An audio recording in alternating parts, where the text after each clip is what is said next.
여러분, 하나님의 약속은 어떠할 때 이루어질까요? 하나님의 약속은 순종이 동반되어질 때에 더 쉽게 이루어지는 모습을 보게 됩니다. 창세기 24장은 하나님의 언약이 이제 이삭의 가정을 통해서 이어지게 되어지는 그 놀라운 하나의 과정들을 우리에게 잘 소개해주고 있습니다. 앞에 보았던 우리 28절부터 53절에서는 아브라함의 종이 이제 하나님의 인도하심을 따라서 리브가를 만나고 그 만남의 모든 과정을 리브가의 가족들에게 차근차근 설명하고 증가하는 장면을 우리가 살폈죠. 그는 자신이 판단이 아닌 철저하게 하나님의 인도하심에 근거한 그 확신으로 힘있게 말을 했고, 또 그 간증에 리브가의 가족들도 반응하는 모습을 우리가 보게 되어졌습니다. 그 결과 지난주 50절에 보니까 부두력의 라반은 이 일이 여호와께로 말미암았으니 우리는 가부를 말할 수 없다라고 말을 하게 되죠. 즉 하나님의 뜻이 분명한데 우리 인간의 말에 무슨 필요가 있겠습니까? 하나님 뜻대로 하면 되는 것이지요 라는 의미가 담겨있는 말을 하게 되었다는 것입니다. 그런 의미에서 신앙의 여정은 하나님의 뜻으로 살아가는 것임을 알 수가 있죠. 우리 개인의 신앙의 여정도 마찬가지입니다. 하나님께서 나를 부르시고 또한 이 땅 살아가면서 마지막 하나님의 거룩한 품에 안기는 그 순간까지 이 모든 여정은 결국 우리 안에 하나님의 뜻을 이루는 과정이라는 거죠. 그러므로 믿음의 크기에 따라 달라질 수 있겠지만 또 나의 상태에 따라서 달라질 수 있겠지만 하나님의 뜻은 지금도 나를 통해 이루어지기를 원하고 계시고 하나님은 또 나와 함께 일을 하기를 원하고 있다는 사실입니다. 그래서 하나님께서 여러분의 마음에 성령의 감동을 주실 때 모릅니다 하지 마시고 하나님 감사합니다라고 반응하는 우리 모두가 되었으면 좋겠습니다. 이제 오늘 본문은 바로 그 결단의 순간을 잘 보여주고 있는 본문입니다. 리브가가 이 하나님의 뜻에 어떻게 해요? 머뭇거리지 않고 바로 즉시 결단하고 나가는 그녀의 모습을 보게 되죠. 그래서 아브라함의 종 엘리에셀의 신앙이 하나님께 묻는 믿음이었다면 이 리브가의 신앙은 하나님께 응답하는 믿음이다라고도 볼 수 있다는 거죠. 이제 하나님께서 예비하신 길을 따라 약속의 언약이 이어지는 그 믿음의 순종이 시작되는 그러한 모습이 바로 순종함으로 되어졌다 하는 것입니다. 그러므로 우리들 또한 하나님 앞에서 순종의 모습을 섰으면 좋겠습니다. 우리 하나님이 이사야서를 보면 내가 누구를 어떻게 보낼까라고 고민할 때 누가 반응합니까? 이사야가 주님 내가 여기 있사옵니다 라고 고백을 하게 됩니다. 참 이사야 시대의 선자로서 하나님의 말씀을 전하는 길이 결코 쉽지 않은 과정이었고 하나님은 이렇게 순종하는 이사야에게 옷도 벗고 신발도 벗고 그야말로 벌거벗은 채로 주의 사역을 감당하도록 말씀하시죠. 그런데 여러분 생각해 보십시오. 선지자라면 그래도 좀 뽀대 있는 직분 아닙니까? 좀 끝발이 있는 어느 정도 위치가 있는 그 자리 아닙니까? 근데 하나님이 야 신발 벗고 속옷만 입고 그냥 거리를 할부해라. 몇 년 동안요? 약 3년 동안. 얼마나 요즘 말로 하면 부끄럽겠습니까 여러분?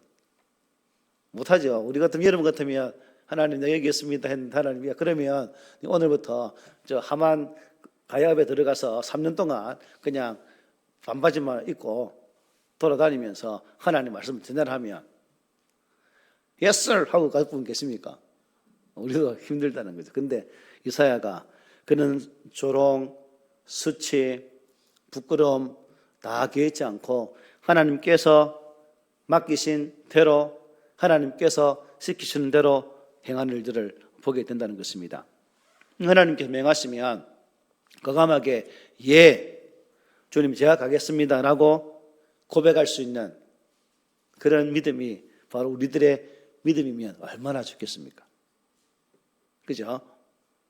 멸시와 조롱과 수치, 부끄러움, 고통을 기꺼이 감수할 수 있는 그 상황 속에서도 하나님께서 시키신다면 아멘 하고 간다면 얼마나 좋겠습니까? 그런 의미에서 이사야가 보여주는 이런 순종의 모습은 오늘 이 시대에 우리가 본으로 삼아야 되어질 신앙의 자세라 여겨집니다. 자, 오늘 이런 저런 말씀을 통해서 출발하는데 무엇이냐? 순종이죠. 순종은 결단을 동반한다는 그런 의미에서 오늘 말씀을 함께 살폈으면 좋겠습니다. 먼저 54절이죠.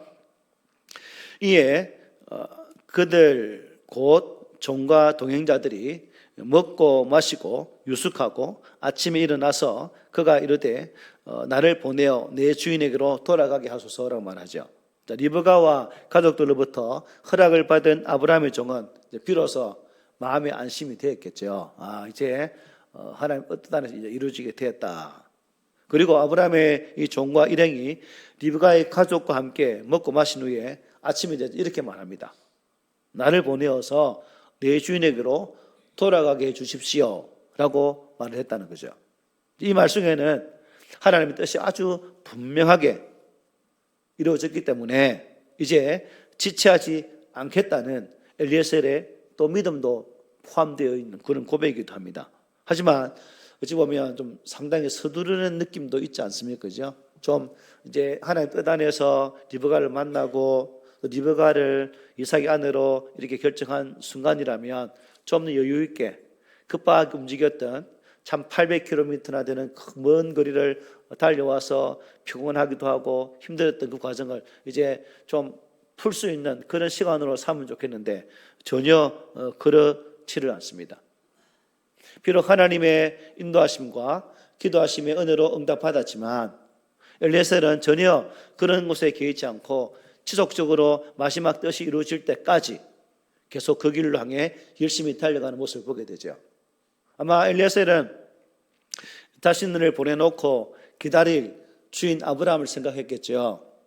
눈이 빠지도록 이제나 저제나 언제 올까? 엘리에셀이 정말 하나님 은혜 안에서 인도하심을 받아서 내 아들 이삭의 배필을 만나 그 배필을 데리고 올 수 있을까? 아니면 긴 길을 떠났는데 혹시 허탕하고 돌아오는 거 아닐까? 이런 생각을 하고 있을 주인을 생각하니까 엘리에셀은 잠시라도 지체할 수 없었던 거죠. 그러니까 바로 가고자 했다는 겁니다. 주인에 대한 아주 신실함이지요. 투철한 사명감으로 무장되어 있는 엘리에셀의 모습을 우리가 이 부분에서 잘 볼 수가 있습니다. 사도는 그래서 이런 말을 했죠. 우리 함께 읽어봅시다. 시작. 그리고 맡은 자들에게는 구할 것은 충성이니라 라고 외쳤습니다. 아무리 어렵고 힘겨운 상황이라도 우리가 잊지 말아야 할 말씀이죠. 아무것도 좀 입에 댈 수 없을 만큼 가슴이 아프고 또 밤마다 눈물로 침상을 적시고 밤잠을 설칠 수밖에 없는 상황일지라도 이 말씀은 우리의 삶의 하나의 모토가 되어져야 됩니다. 하나님께서 나를 부르실 때까지 내게 주신 일에 대해서는 충성할 수 있는 그런 자세, 바로 엘리에셀이 그것을 잘 보여주고 있다는 거죠. 예레미야 선지자를 한번 생각해 보십시오. 예레미야 선지자. 이사야도 생각해 보십시오. 예레미야 한번 생각해 보십시오. 예레미야 별명이 뭐죠? 눈물의 선지자. 망해가는 나라를 향해서 하나님의 말씀을 받은 예레미야. 백성들로부터 핍박을 받기도 하고 웅덩이에 빠져서 고난받기도 하고 그는 눈물 없이는 백성들을 향해 하나님 말씀을 전할 수 없었기 때문에 뜨거운 눈물로 하나님 말씀을 증거해야만 했던 예레미야. 그 예레미야가 자기 백성들을 향한 그 사랑, 자기 민족을 향한 애틋한 사랑, 그 간절함으로 하나님 말씀을 선포하면서 그 백성들이 하나님께로 돌아오기를 간절히 원했지만 여전히 하나님 말씀을 거부하는 그 백성들을 보면서 눈물로 지저울 수밖에 없었던 예레미야. 여러분이 만약 예레미야 심정이라면 어떻게 됐겠습니까? 이 자리에 서서 우리 교회 성도들에게 말씀을 듣지 않는 우리 성도들에게 여러분 하나님 이 말씀을 주고 계십니다. 하나님이 지금도 이 말씀을 통해서 여러분 각자가 하나님의 거룩한 뜻 안에 서기를 원하십니다. 하나님이 여러분을 돌아오기를 원하시니 우리 함께 하나님께로 돌아갑시다. 하나님만이 우리의 생명이시고 하나님만이 우리 인생의 유일한 해결자 되십니다라고 선포했을 때 말을 듣지 않고 뺀질뺀질 거린다면 마음이 어떻겠습니까? 그러나 예레미야를 보십시오. 예레미야는 그런 과정 속에서도 전혀 포기하지 않고 마지막까지 주께서 맡기신 사명을 감당하는 그의 모습을 볼 수 있는 거죠. 왜? 하나님의 부르심을 받을 때 이미 그 속에는 이 하나님의 길을 가고자 하는 순종의 마음이 너무나 강렬했기 때문에, 그 결단이 너무나 강하기 때문에 그 상황 속에서도 그 길을 걸어가게 되었다는 거죠. 그래서 성경을 보니까 참 그 고통이 얼마나 심했던지 뼈가 말랐다고 고백합니다. 그리고 백가죽이 등가죽에 붙었다고 표현해요. 잇몸이 없는 이 이는 뼈가 붙어있는 그런 것처럼 그야말로 이가 다 사갔을 정도로, 그 정도로 심각한 상황 속에 있었다고 합니다. 하염없이 흐르는 눈물 속에서 안절이 걸린 것처럼 눈에 끼면 앞이 어떻게 보여? 흐릿하게 보이잖아요. 그런 상황 속에서 예레미야에게 애가 3장에서 이렇게 말씀을 합니다. 여호와의 인자와 긍휼이 무궁하심으로 우리가 지멸되지 아니함이니이다. 이것들이 아침마다 새로우니 주의 성실하심이 크시도소이다. 내 심령에 이르기를 여호와는 나의 기업이시니 그러므로 내가 그를 바라리라 하는도다라고 예레미야가 눈물로 고백을 했습니다. 이스라엘 백성, 하나님의 백성 이스라엘을 향한 하나님의 사랑을 이렇게 뜨겁게 노래했다는 거죠. 그 이어지는 예레미야가 3장 32, 33절 이렇게 고백합니다. 우리는 이것을 함께 같이 읽어보겠습니다. 시작. 그가 비록 근심하게 하시나 그의 풍부한 인자하심에 따라 긍휼히 여기실 것입니다. 주께서 인생으로 고생하게 하시며 근심하게 하시면 본심이 아니시로다.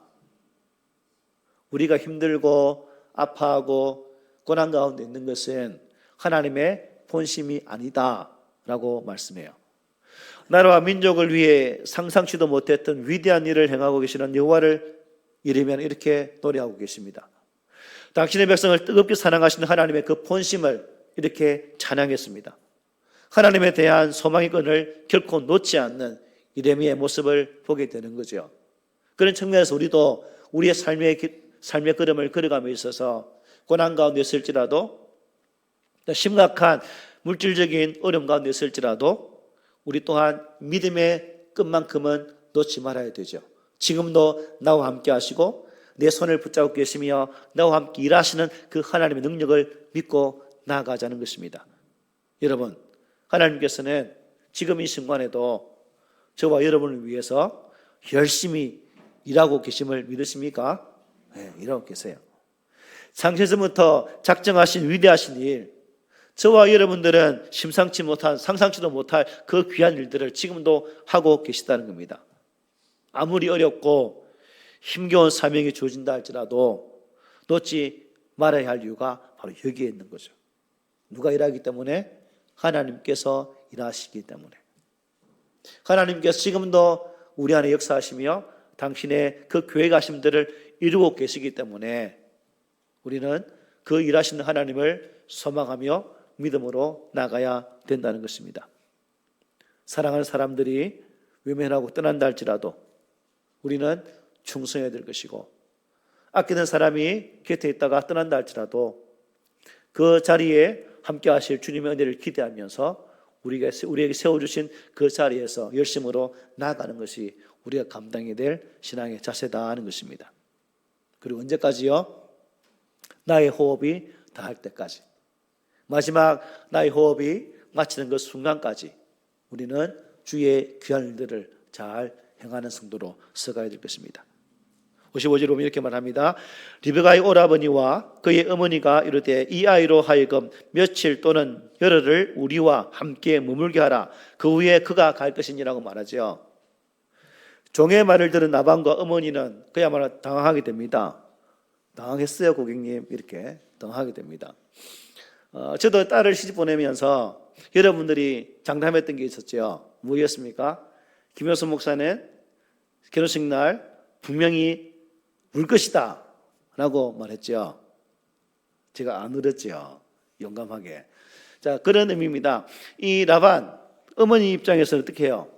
이제 먼 길을 떠나면 다시는 만나기 힘든 그런 딸입니다. 옛날 같으면 여러분 딸이 집에 오기 쉽지 않잖아요.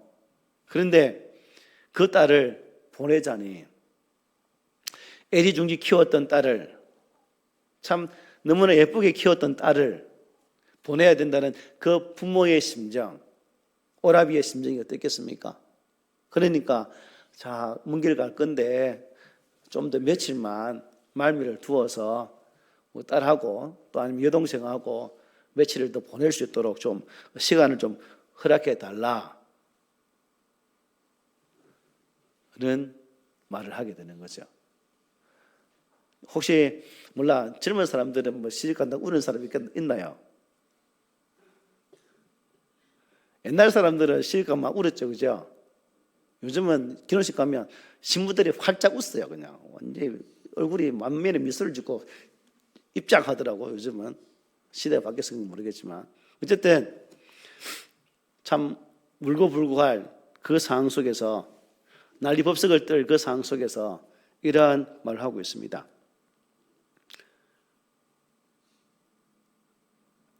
이게 우리 딸을 둔 맺네요.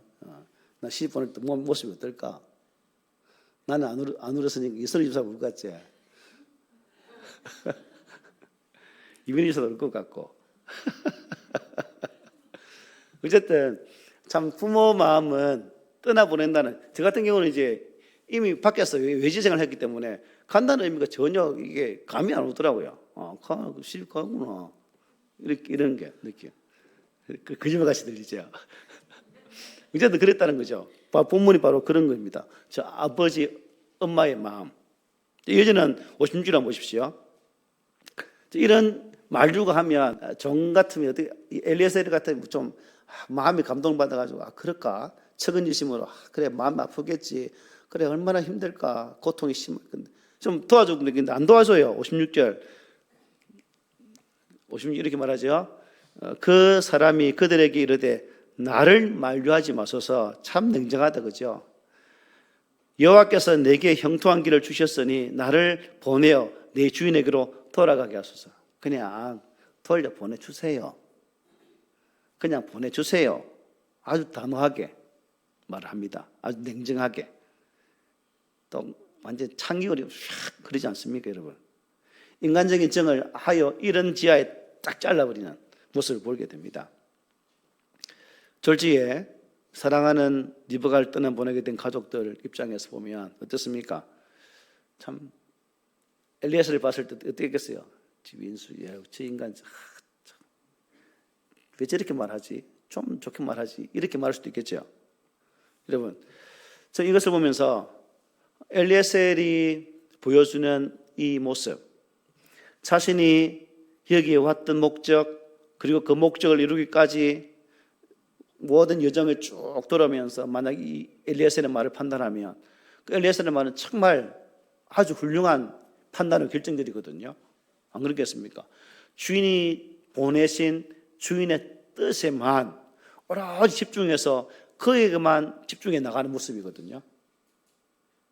주인 입장에서 보면 너무나 훌륭하죠. 완전히 왔다 최고의 종입니다. 그런데 이제 리브가의 가정의 입장에서 보면 참 매몰차다. 사람이 왜 그리 차갑냐. 좀 정이라고 찾아볼 수 없는 그런 사람이다라고 볼 수 있죠. 그런데 우리가 이것을 보면서 순종하는 자의 모습이 이래야 된다는 것도 깨닫게 되죠. 엘리에셀이 보여주는 이 차가운 모습이지만 그러나 주인의 입장에서 보면 훌륭한 신앙의 길이기 때문에 이 또한 우리가 본받아야 할 그러한 사항이다. 사도행전 5장에 보면 아나니아와 누가 나옵니까? 삽비라 부부가 나오죠. 초대교회가 서로 땅을 팔고 판 것으로 교회에 사용하면서 그야말로 평균하게 되어지는, 있는 자나 없는 자나 판 그 돈으로 함께 공유하는, 유무상통하는 그 은혜가 너무나 크고 아마 이 부부에게도 도전이 되어졌나 봐요. 우리가 아시는 것처럼. 그러니까 이 부부도 그 성령의 감동하심에 따라서 우리도 밭을 팔아서 저 사람들처럼 함께 은혜를 끼치는 삶을 살았으면 좋겠다라고 그 일에 참여하게 됩니다. 그런데 우리가 아시는 것처럼 그 땅을 판 돈을 보니까 견물생심이라 이 쩐이 날 유혹하는 거죠. 그리고 판값에 얼마를 감추고 일부를 사도의 발 앞에 내어놓게 됩니다. 어떻게 되죠? 이게 전부냐 묻는데 전부죠. 무슨 말 하세요? 다 가지고 왔는데 속도 모르고 그냥 남편이 죽고 장사 치고 있는 돌아온 중에 아내까지 와 삽비라도 그 거짓말 해가지고 그 자리에서 부부가 하루아침에 죽는 장면을 보지 않습니까?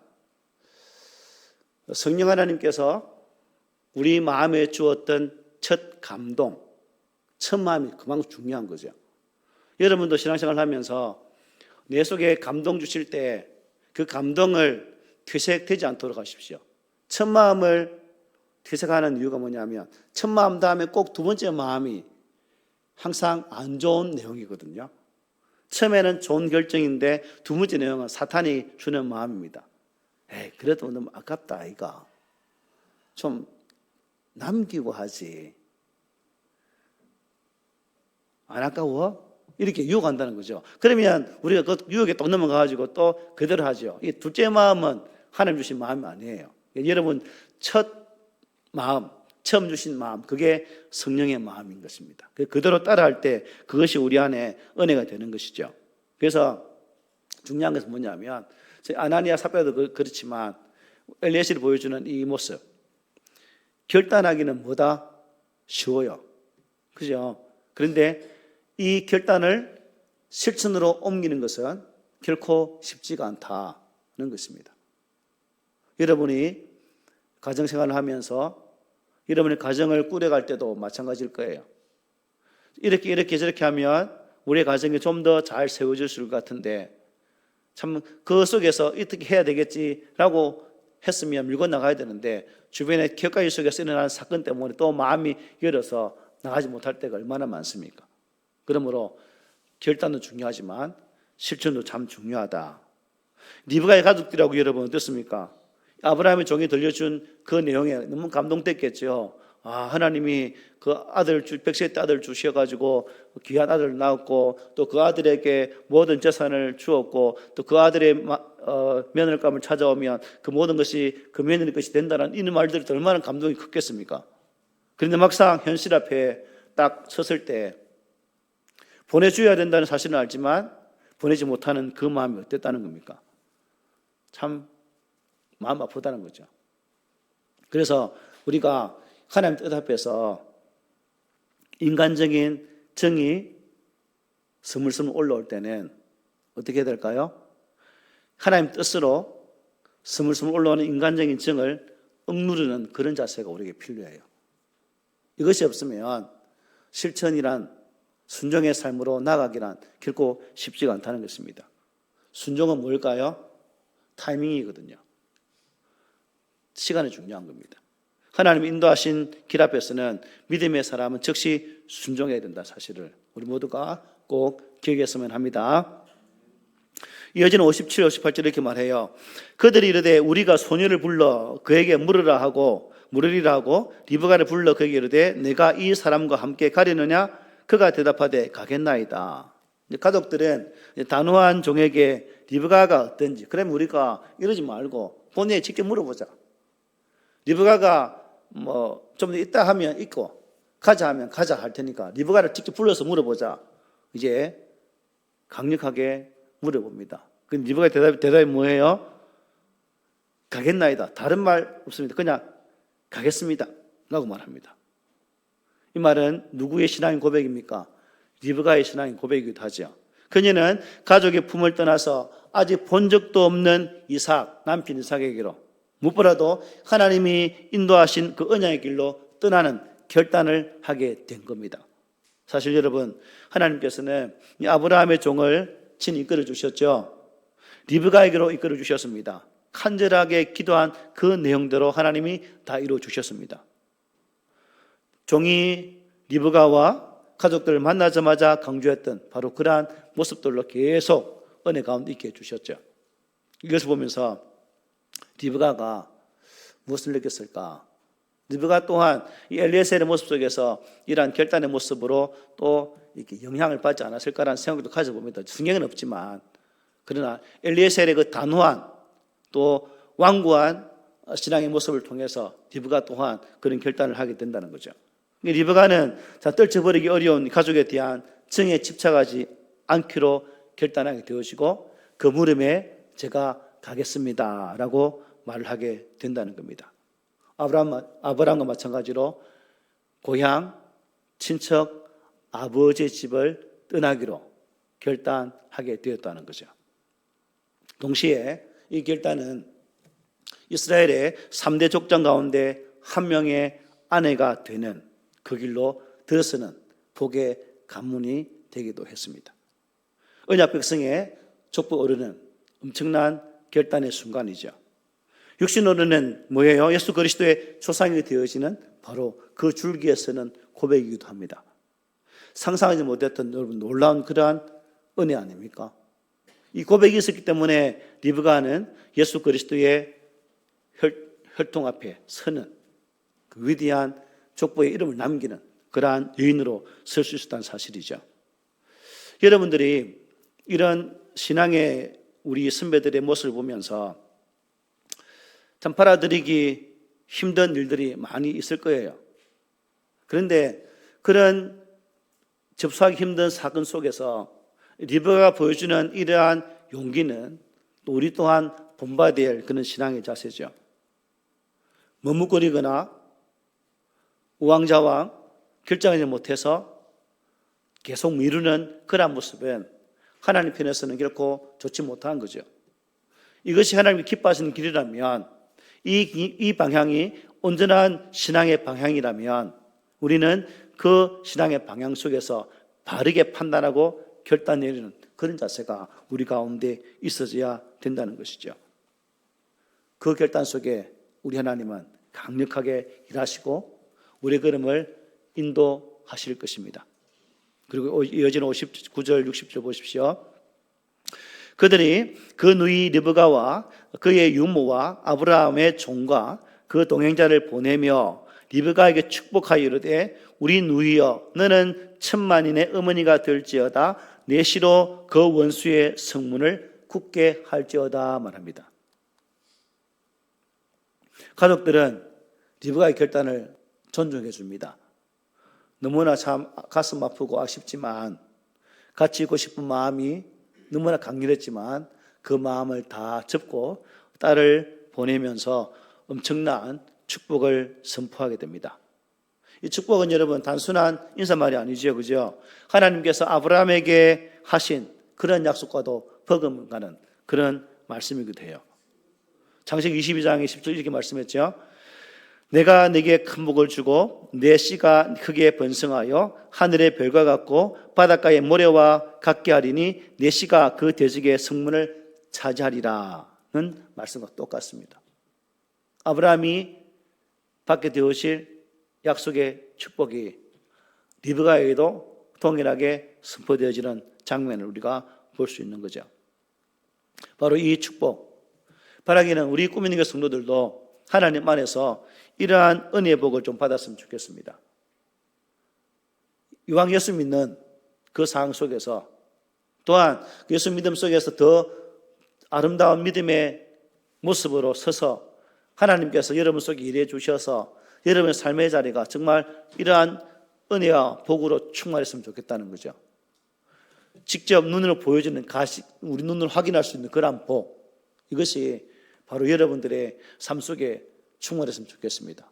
그리고 꿈에 있는 교회 성도들이 살아가는 모습을 보면서 믿지 않는 사람들이 교회 가면 하나님께서 이런 은혜를 주시는구나 하는 하나의 증거품이 바로 여러분들이 되었으면 좋겠어요. 그냥 세상 사람처럼 똑같이 살지 말고 이 모습 주위는 이런 모습처럼. 여러분 아브라함이 부름받을 때 생각해 보십시오. 그리고 아브라함이 하나님으로 시험받을 때를 한번 생각해 보십시오. 부름받을 때나 아들 이삭을 제단에 바치고 시험하실 때나 모든 과정 속에서 아브라함은 그대로 순종하죠. 자신의 어떤 말을 감히하는 법이 없었습니다. 그리고 하나님은 그 순종 속에 함께 일하셔서 그를 일국의 아비로, 믿음의 조상으로 세워가시지 않으셨습니까? 그리고 이삭을 바쳐냈을 때에 그 과정의 모습을 바울은 로마서에서 이렇게 말씀했습니다.